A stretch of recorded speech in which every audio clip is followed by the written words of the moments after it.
Assalamualaikum warahmatullahi wabarakatuh.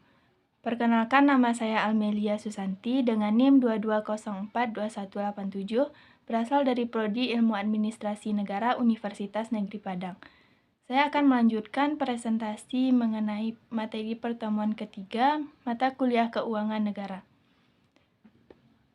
Dalam materi pertemuan ketiga ini, kita akan membahas mengenai perbedaan pengelolaan keuangan oleh institusi pemerintah dan non-pemerintah, serta asas-asas keuangan negara. Pengelolaan keuangan negara. Di sini dibagi menjadi dua, yaitu pengelolaan keuangan oleh pemerintah dan non-pemerintah. Yang pertama, pengelolaan keuangan oleh pemerintah. Pengelolaan keuangan pemerintah ditentukan atau diputuskan melalui keputusan-keputusan politis yang didasarkan pada preferensi pemilih.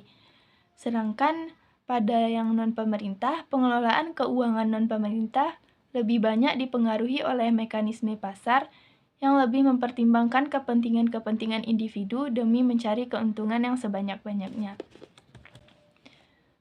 Selanjutnya, yang kedua, di dalam pengelolaan keuangan pemerintah, pola pembiayaan dan mekanisme penerimaan serta pengeluaran untuk pembiayaan kegiatan pemerintah dalam mengelola negara dipengaruhi oleh pengeluaran negara, sehingga negara harus mencari penerimaan negara untuk menutup pengeluarannya.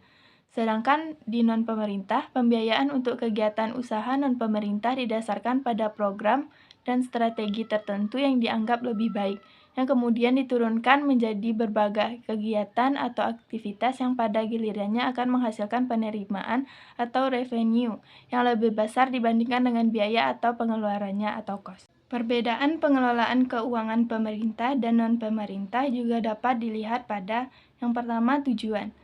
Pemerintah bertujuan menyediakan layanan publik dan meningkatkan kesejahteraan masyarakat. Sedangkan non-pemerintah bertujuan untuk memaksimalkan laba dan nilai pemegang saham. Yang kedua, sumber dana. Sumber dana pemerintah berasal dari pajak, retribusi, dan hibah. Sedangkan sumber dana dari non-pemerintah berasal dari penjualan barang atau jasa investasi dan pinjaman. Dan yang ketiga, dari pengawasan. Pengawasan untuk pemerintah dilakukan melalui akuntabilitas publik, melalui audit dan laporan keuangan.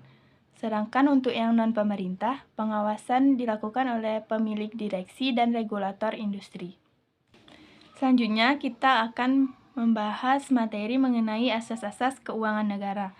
Asas-asas keuangan negara yang telah lama dikenal terbagi atas asas tahunan, asas universalitas, asas kesatuan, dan asas spesialitas. Akan tetapi, saat ini terdapat asas-asas baru sebagai pencerminan best practice dalam pengelolaan keuangan negara, yaitu yang pertama, akuntabilitas, yaitu asas yang menentukan bahwa setiap kegiatan dan hasil akhir dari kegiatan penyelenggaraan negara harus dapat dipertanggungjawabkan kepada masyarakat. Yang kedua, asas profesionalitas, yaitu asas yang mengutamakan keahlian yang berlandaskan kode etik dan ketentuan peraturan perundang-undangan yang berlaku. Dan yang ketiga, asas proporsionalitas, yaitu asas yang mengutamakan keseimbangan antara hak dan kewajiban penyelenggara negara.